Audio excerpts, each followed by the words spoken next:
सिर्फ 24 साल की उम्र में इस प्लेयर ने बांग्लादेश को वो जीत दिलवा दी जो कि 40 साल में भी बांग्लादेश को नहीं मिली थी।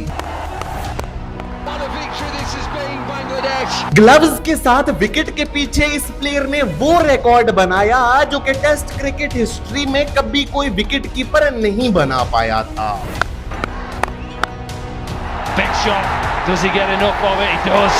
अपनी बैटिंग से इस प्लेयर ने पाकिस्तान को उड़ाया, जिम्बाब्वे को डराया और इंग्लैंड को तो बार बार शिकस्त का मजा चखाया। 50 to Imran Kayes. What an important 50 this has been. There it is. जी हाँ, मैं बात कर रहा हूँ one of the best wicket keeper batter of Bangladesh cricket history की। मैं बात कर रहा हूँ इमरुल केस की। 100 for Imran Kayes. Wonderful moment for Imran Kayes. तो ये कहानी शुरू होती है 2 फरवरी 1987 को, जब इमरुल केस ने बांग्लादेश के खुलना डिवीजन के इलाके मेहरपुर में आंख खोली। इमरुल केस के फैमिली बैकग्राउंड के रिलेटेड ज्यादा डेटा पब्लिकली अवेलेबल नहीं है, लेकिन जो चीज पब्लिकली डॉक्यूमेंटेड है वो ये है कि इमरुल केस अपनी जिंदगी में एज अ आइडियल अपने फादर को देखा करते थे, और अगर उनके फादर उनकी जिंदगी के आइडियल थे तो इसका मतलब ये हो सकता है कि उनके फादर ने उनकी क्रिकेट जर्नी में उनको काफी ज्यादा सपोर्ट किया होगा। अब इमरुल केस ने अपनी क्रिकेट जर्नी उसी तरीके से स्टार्ट की जिस तरीके से ऑलमोस्ट सारे साउथ एशियन क्रिकेटर्स ही करते हैं, यानी कि गली क्रिकेट से। इमरुल केस अपने दोस्तों के साथ गली में क्रिकेट खेला करते थे और फिर गली क्रिकेट से निकलकर उन्होंने विलेज क्रिकेट भी खेलना शुरू कर दी, जहां पर वो अपने विलेज के लिए दूसरे विलेज की टीम्स के साथ कंपीट किया करते थे और विलेज टूर्नामेंट्स में अच्छी परफॉर्मेंस भी दिखाया करते थे। बांग्लादेश के दूसरे प्लेयर्स की बायोग्राफीज बताते हुए ये बात मैंने आपको बताई है कि बांग्लादेश क्रिकेट बोर्ड के स्काउट्स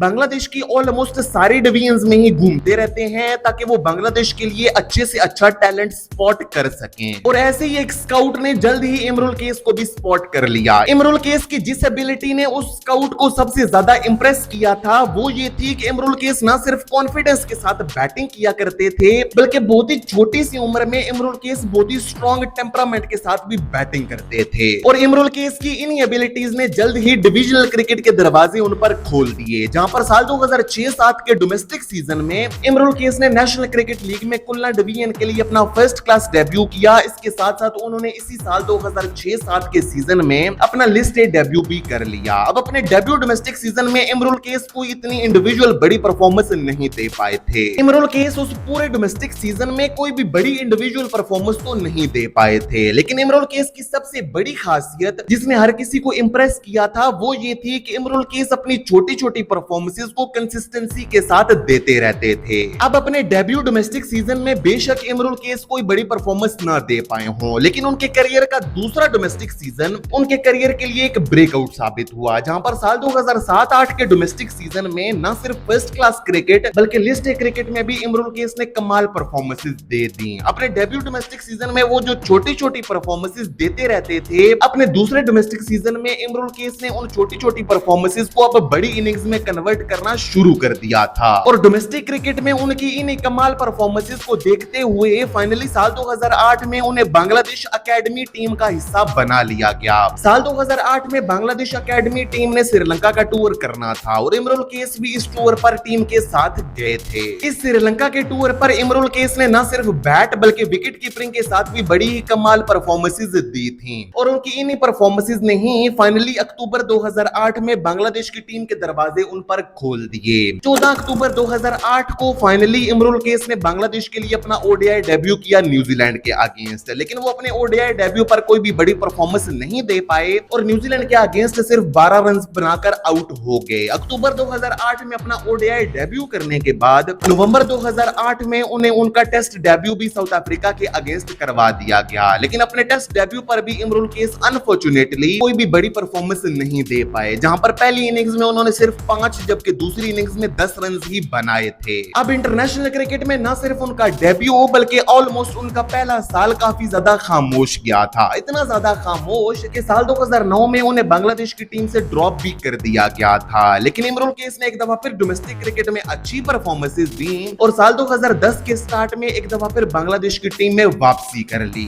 इमरुल केस भी सिलेक्टर्स के एतमाद पर पूरे उतरे और फरवरी 2010 में उन्होंने न्यूजीलैंड के अगेंस्ट न्यूजीलैंड में जाकर अपने ओडीआई कैरियर की पहली सेंचुरी स्कोर कर दी, जहां पर उन्होंने न्यूजीलैंड के अगेंस्ट इस सीरीज के एक ओडीआई मैच में 101 रन बना डाले। अब इमरुल केस ने जो फरवरी 2010 में न्यूजीलैंड के अगेंस्ट एक शानदार सेंचुरी स्कोर की थी, वो तो बस एक ट्रेलर थी उन कमाल परफॉर्मेंसेस का जो कि इमरुल केस देने वाले थे पूरे के पूरे साल 2010 में। न्यूजीलैंड को अपना शिकार बनाने के बाद इमरुल केस ने अपना अगला शिकार बनाया इंग्लैंड को, जहां पर जुलाई 2010 में इमरुल केस ने इंग्लैंड के अगेंस्ट इंग्लैंड में जाकर उस ओडीआई सीरीज के दूसरे मैच में 76 रन की एक शानदार नॉक खेल डाली। इमरुल केस के 76 रन और मशरफी मुर्तजा की बेहतरीन बॉलिंग की बदौलत बांग्लादेश ने तारीख में पहली दफा इंग्लैंड में जाकर इंग्लैंड को एक ओडीआई मैच में शिकस्त भी दे डाली। ना सिर्फ इंग्लैंड और न्यूजीलैंड के अगेंस्ट बल्कि पूरे के पूरे साल 2010 में ही इमरुल केस ने बड़ी ही कमाल परफॉर्मेंसेस दी थी ओडीआई क्रिकेट में। और साल 2010 के एंड पर इमरुल केस उस एक साल में ओडीआई क्रिकेट में सबसे ज्यादा रन्स बनाने वाले प्लेयर्स की लिस्ट में नंबर 5 पर थे, जहां पर उन्होंने इस साल में 867 रन्स बनाए थे। साल 2010 में उनकी इन कमाल परफॉर्मेंसेस को देखते हुए साल 2011 के ओडीआई वर्ल्ड कप के लिए उन्हें बांग्लादेश के ओडीआई स्क्वाड का हिस्सा बना लिया गया, जहां पर उन्होंने इस पूरे वर्ल्ड कप में बेहतरीन परफॉर्मेंसेस दी। साल 2011 के ओडीआई वर्ल्ड कप में इमरुल केस ने 37 की बैटिंग एवरेज के साथ 188 रन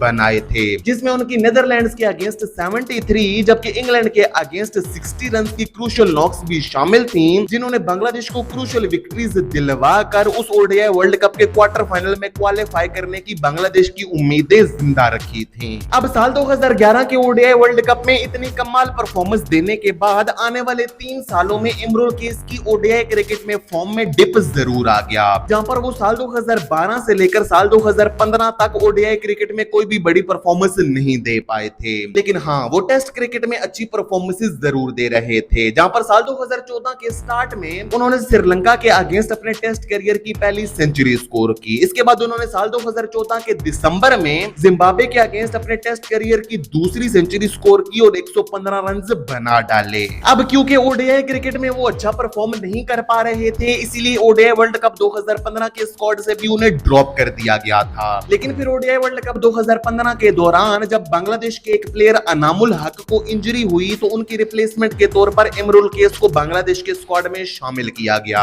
लेकिन इमरुल केस बांग्लादेश के लिए इस ओडीआई वर्ल्ड कप में कोई भी बड़ी परफॉर्मेंस नहीं दे पाए। अब बेशक ओडीआई क्रिकेट में इमरुल केस अच्छी परफॉर्मेंसेस ना दे पा रहे हों, लेकिन टेस्ट क्रिकेट में वो बांग्लादेश के लिए कमाल परफॉर्मेंसेस दे रहे थे। और इसकी एक और झलक उन्होंने दिखाई थी अप्रैल 2015 में, जब उन्होंने पाकिस्तान के अगेंस्ट एक टेस्ट मैच में एक ही इनिंग्स में 150 रन की शानदार नॉक खेल डाली थी और ये उनके टेस्ट करियर का हाईएस्ट स्कोर भी है। अब साल 2014 और साल 2015 में इमरुल केस टेस्ट क्रिकेट में काफी अच्छा परफॉर्म कर रहे थे, लेकिन फाइनली साल 2016 में उन्होंने ओडीआई क्रिकेट में भी वापसी की और वापसी उन्होंने की इंग्लैंड के अगेंस्ट, जहां पर 7 अक्टूबर 2016 को इंग्लैंड के अगेंस्ट एक ओडीआई मैच में 309 रन का टारगेट चेज करते हुए इमरुल केस ने एक शानदार सेंचुरी स्कोर कर डाली। अनफॉर्चुनेटली वो बांग्लादेश को ये मैच तो नहीं जितवा पाए थे, लेकिन अपनी ओडीआई सेंचुरी के साथ इमरुल केस ने ओडीआई क्रिकेट में वापसी जरूर कर ली थी। अब बैट के साथ तो उनकी ओडीआई और टेस्ट क्रिकेट में अच्छी परफॉर्मेंसेस चल ही रही थी, लेकिन साल 2017 में इमरुल केस ने ग्लव्स के साथ विकेट्स के पीछे एक ऐसा कारनामा सरंजाम दिया जो कि टेस्ट क्रिकेट हिस्ट्री में कोई भी विकेट कीपर उस टाइम तक नहीं कर पाया था। साल 2017 में न्यूजीलैंड के अगेंस्ट एक टेस्ट मैच के दौरान बांग्लादेश के regular wicket keeper Mushfiqur Rahim injured हो गए। उनके सब्स्टिट्यूट के तौर पर इमरुल केस को बांग्लादेश ने एज अ विकेट कीपर अपनी टीम में शामिल कर लिया। अब इमरुल केस इस मैच के दरमियान ही आए तो as a substitute wicket keeper थे, लेकिन वो तो तारीखी रकम कर गए, जहां पर उन्होंने इस मैच के दौरान एक ही इनिंग्स में ग्लव्स के साथ 5 डिसमिसल्स कर दिए, जो कि किसी भी सब्स्टिट्यूट विकेट कीपर की तरफ से किए गए एक ही इनिंग्स में सबसे ज्यादा डिसमिसल्स हैं। अब साल 2017 में ग्लव्स के साथ इतनी कमाल परफॉर्मेंस देने के बाद साल 2018 में इमरुल केस ने एक दफा फिर बैट के साथ कमाल परफॉर्मेंस दी, जहां पर उन्होंने एशिया कप 2018 में अफगानिस्तान के अगेंस्ट 72 रन नॉट आउट की इनिंग खेली। अब ये 72 रन नॉट आउट किसी भी आम सिचुएशन में नहीं आए थे, बल्कि ये एक ऐसी सिचुएशन में आए थे जहां पर बांग्लादेश की टीम अफगानिस्तान के अगेंस्ट स्ट्रगल कर रही थी और सिर्फ 87 रन पर अपनी 5 विकेटें गंवा चुकी थी। लेकिन इमरुल केस ने महमूदुल्लाह के साथ मिलकर एक शानदार पार्टनरशिप की और बांग्लादेश के स्कोर को 249 रन तक पहुंचा दिया और बांग्लादेश ने इस मैच में जीत हासिल की। और इसी के साथ ही साल 2018 के एशिया कप फाइनल के लिए भी क्वालिफाई कर लिया। अब एशिया कप 2018 में इतनी मैच विनिंग परफॉर्मेंस देने के बाद साल 2018 के एंड पर इमरुल केस ने एक और हिस्ट्री क्रिएट कर दी। साल 2018 के एंड पर जिम्बाब्वे की टीम बांग्लादेश के टूर पर आई। इस टूर पर 3 मैचेस की ओडीआई सीरीज खेली गई। इस 3 मैच ओडीआई सीरीज में इमरुल केस ने 2 सेंचुरीज और एक 50 स्कोर कर दी। इस सीरीज के पहले ओडीआई मैच में इमरुल केस ने 144 रन्स बनाए, दूसरे ओडीआई मैच में 90 रन्स, जबकि तीसरे ओडीआई मैच में इमरुल केस ने 115 रन्स बना डाले। इन तीनों ओडीआई मैचेस के रन्स को मिलाकर इमरुल केस ने 3 मैचेस में 349 रन्स बना डाले। अब साल 2018 के एंड पर ओडीआई क्रिकेट में इतनी कमाल परफॉर्मेंस देने की बिना पर होना तो ये चाहिए था कि इमरुल केस को ओडीआई वर्ल्ड कप 2019 के लिए बांग्लादेश के स्क्वाड का हिस्सा बनाया जाता, लेकिन हुआ इसके बिल्कुल उलट और उन्हें 2019 ओडीआई वर्ल्ड कप के लिए बांग्लादेश के स्क्वाड से ड्रॉप कर दिया गया। और वजह थी उनकी सिर्फ 2 खराब इनिंग्स जो कि आई थी दिसंबर 2018 में वेस्ट इंडीज के अगेंस्ट, जहां पर उन्होंने एक इनिंग्स में 0 जबकि दूसरी इनिंग्स में सिर्फ 4 रन